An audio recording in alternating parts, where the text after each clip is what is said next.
So here's this strange Scottish parable.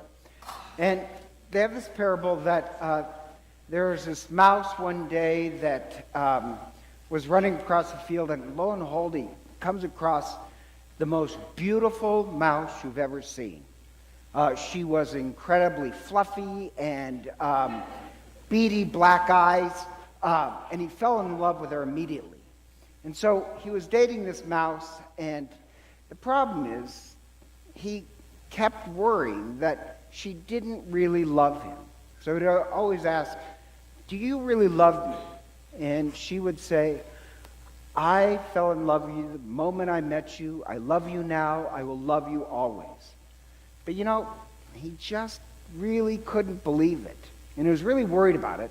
So he's talking to it with his friend, another mouse. And this mouse says, there is a lake of thoughts.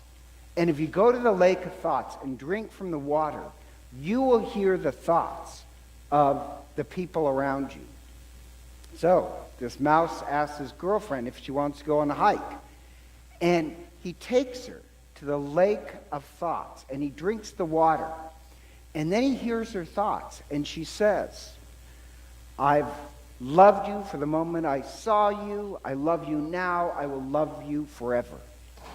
So he says, she does love me. And the next week, she ran off with another mouse. And so he was heartbroken. He stayed in his hole for 3 weeks and didn't come out. And finally, he comes out, and he's happy.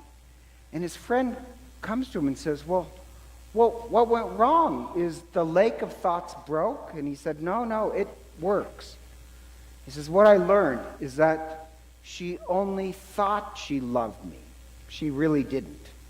And I like the parable. I know it's a strange parable, but I don't think our thoughts actually really show what we really believe. I think our actions do.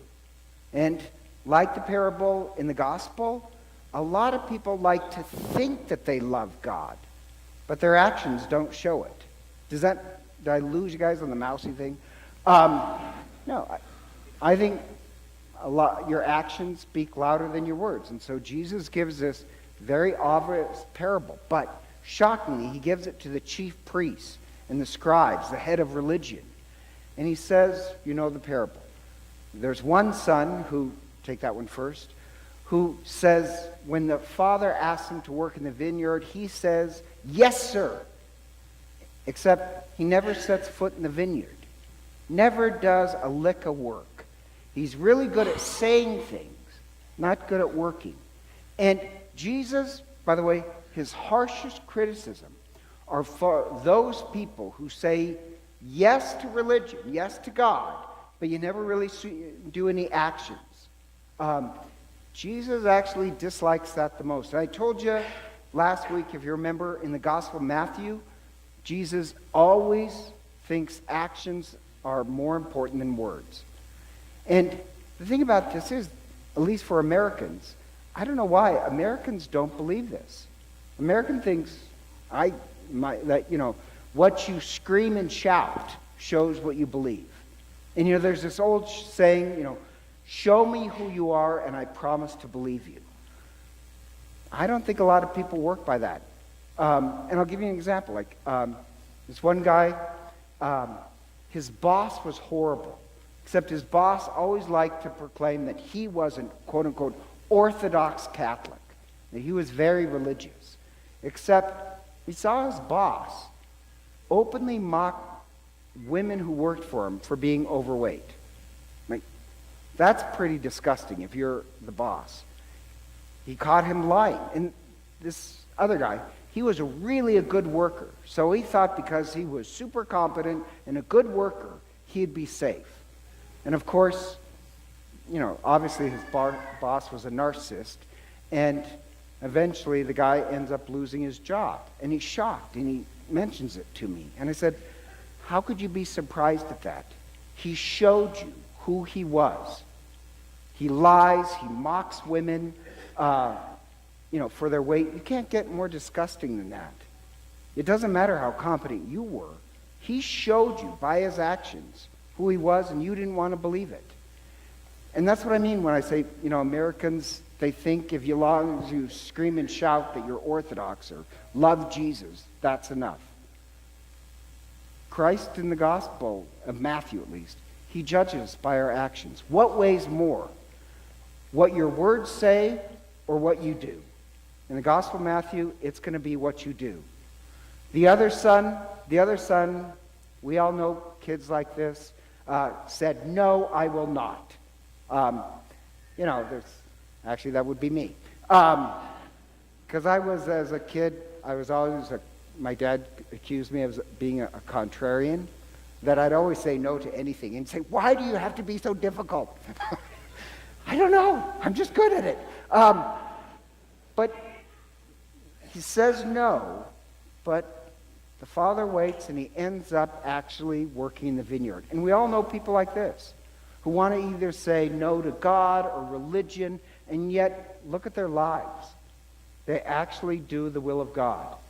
And my favorite part of the parable is the fact that, and this is a small part, is how patient the Father is. The Father is very patient, not only with the people that say no, and he will wait them out, hoping that they turn their life around and actually show actions. I love that. But he's also patient with the ones who say yes, but never show up doing any work. He's patient either way. And this is my point, is that I hope God is very patient with me and you, where eventually what we say and do completely line up. But tonight, when we celebrate the Eucharist, you are making this contract with God. You know the ancient ritual, you receive the Eucharist, you're making this covenant with God, that you will do the will of God. We literally pray for it in Our Father. And yet, a lot of people, unfortunately, they think what they say or do proclaims more. Even I hate to tell you this drives me up the wall. I don't know if you ever watch a football game or basketball game, but you always see that somebody holding up a sign that says, John 3:16. I have to be honest, that irritates me. Because I don't know why, but it irritates me because it always makes them sound like they're somehow they're holy, and they're trying to convert everybody else who's not holy in the stadium. Does that make any sense? And when anybody ever quotes John 3:16, which is good, I always like to quote back to him another John of God is love. And those who know love know God. Those who know nothing of love know nothing of God. Even in John, really, how you show love is in your actions. And we tonight who gathered together to pledge our life to God, hopefully God will be patient with us, and that our actions will speak louder than our words.